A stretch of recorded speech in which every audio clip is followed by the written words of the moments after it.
Este audiobook foi criado para fins exclusivamente educacionais, sem qualquer intenção de lucro. O conteúdo a seguir é uma reprodução da entrevista de Leandro Carnal para a BBC Brasil, originalmente publicada no site oficial da BBC em 27 de janeiro de 2017.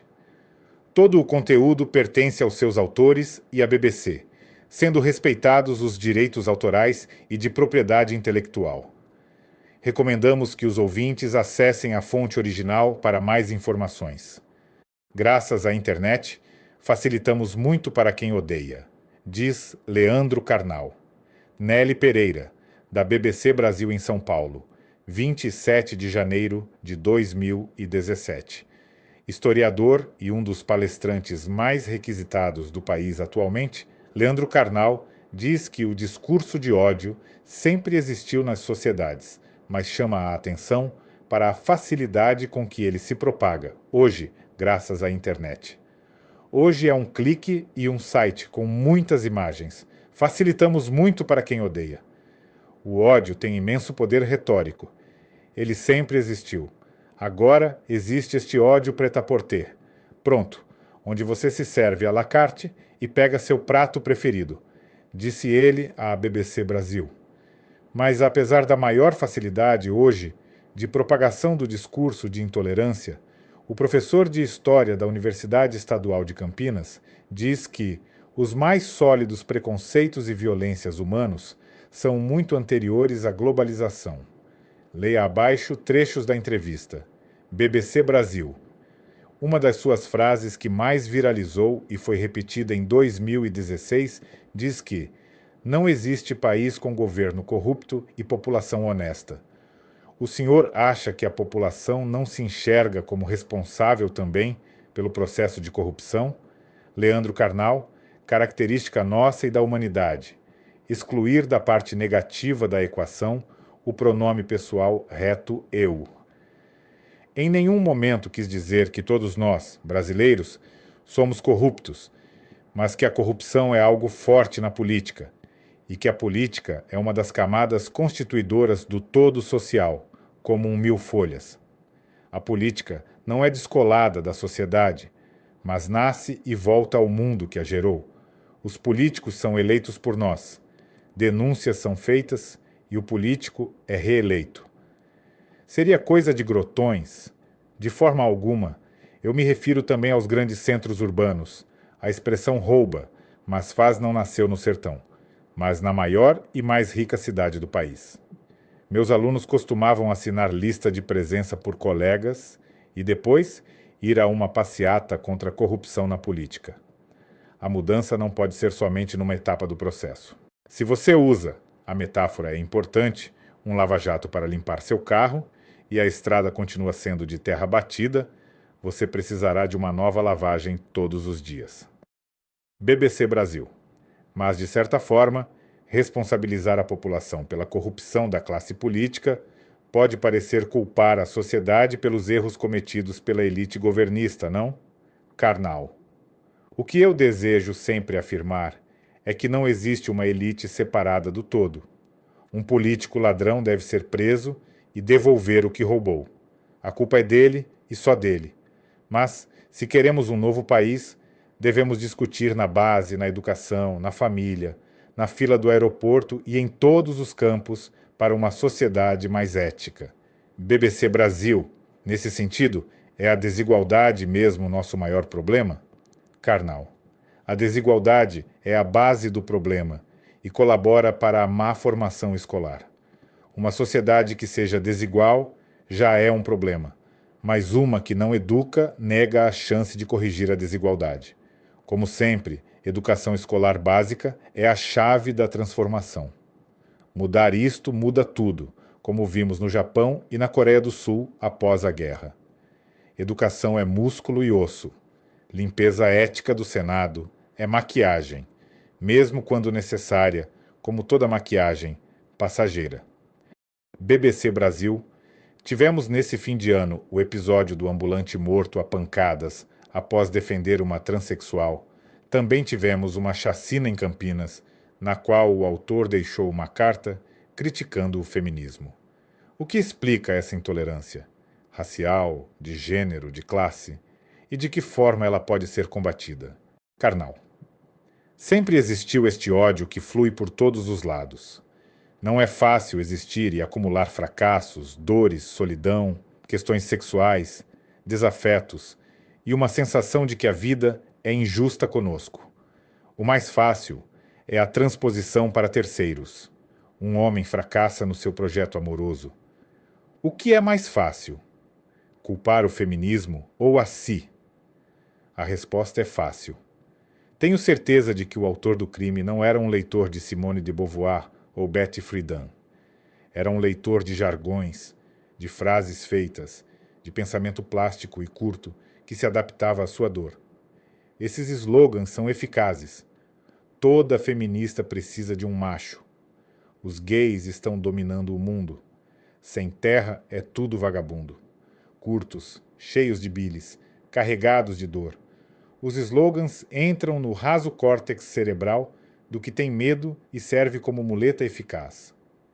No cérebro rarefeito, a explicação surge como uma luz e dirige o ódio para fora. Se não houvesse feminismo, o assassino continuaria sendo o fracassado patético que sempre foi, mas agora ele sabe que seu fracasso nasceu das feministas e ele não tem culpa. Isto é o mais poderoso opiáceo já criado, o ódio. BBC Brasil. De que forma as redes sociais acabaram potencializando essa intolerância e esse discurso de ódio? Eles são reflexo da nossa sociedade ou acabam estimulando os comportamentos mais intolerantes e polarizados? Karnal. Antes era preciso ler livros para criar estes ódios. Mesmo para um homem médio da década de 1930, ele precisava comprar o Mein Kampf de Hitler e percorrer suas páginas mal redigidas. Ao final, seus vagos temores antissemitas eram embasados numa nova literatura, com exemplos e que fazia sentido no seu universo.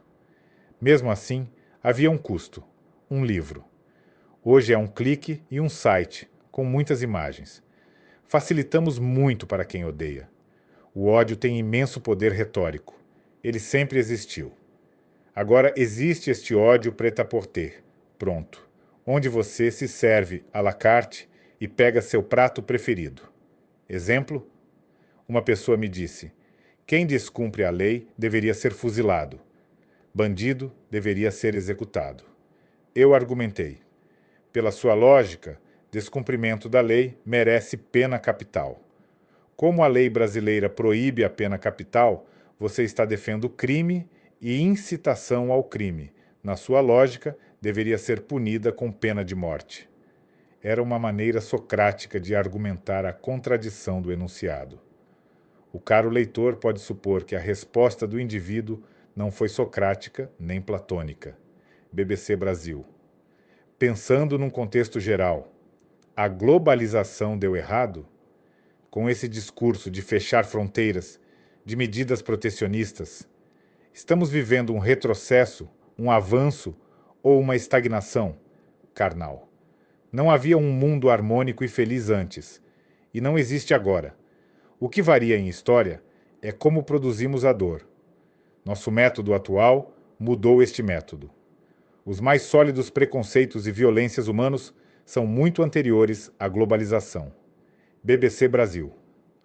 Para muitos, 2016 foi um ano marcado pelo avanço de forças conservadoras. Em 2017, haverá eleições na França e na Alemanha, com os partidos de extrema-direita em ascensão. O que vem pela frente? Karnal. Difícil falar de futuro para um historiador, profissional do passado. A tendência é de uma onda conservadora por alguns anos em quase todos os lugares. Provavelmente, seguindo o que houve antes, depois de experimentar candidatos conservadores que prometem o paraíso e não vão conseguir, os eleitores estarão de novo inclinados a candidatos de outro perfil que oferecerão o paraíso. As coisas mudam, mas não mudam porque o presidente usa topete ou é conservador. Presidentes democratas estavam no poder com Kennedy e Johnson, e a violência racial chegou ao ponto máximo. No período Obama, muitos policiais mataram muitos negros, tendo um presidente negro no poder. Então, de novo, não estamos abandonando um paraíso e ingressando no inferno. BBC Brasil. O dicionário Oxford escolheu pós-verdade como palavra do ano de 2016. A definição é circunstâncias em que os fatos objetivos têm menos influência sobre a opinião pública do que apelos à emoção e a crenças pessoais. O conceito é de que a verdade perdeu o valor, e acreditamos não nos fatos, mas no que queremos acreditar que é verdade. Qual sua avaliação sobre essa nova era e novo comportamento que acaba reforçado pelas redes sociais? Karnal. Sempre fomos estruturalmente mentirosos em todos os campos humanos. A mudança é que antes se mentia e se sabia a diferença entre mentira e verdade.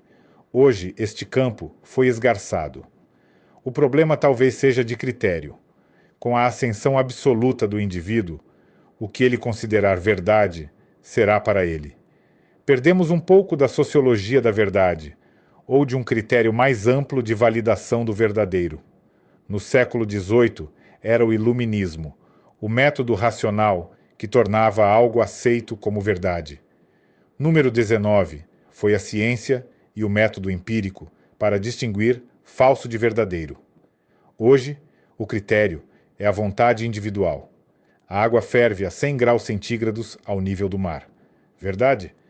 A resposta seria diferente no século XIX e hoje.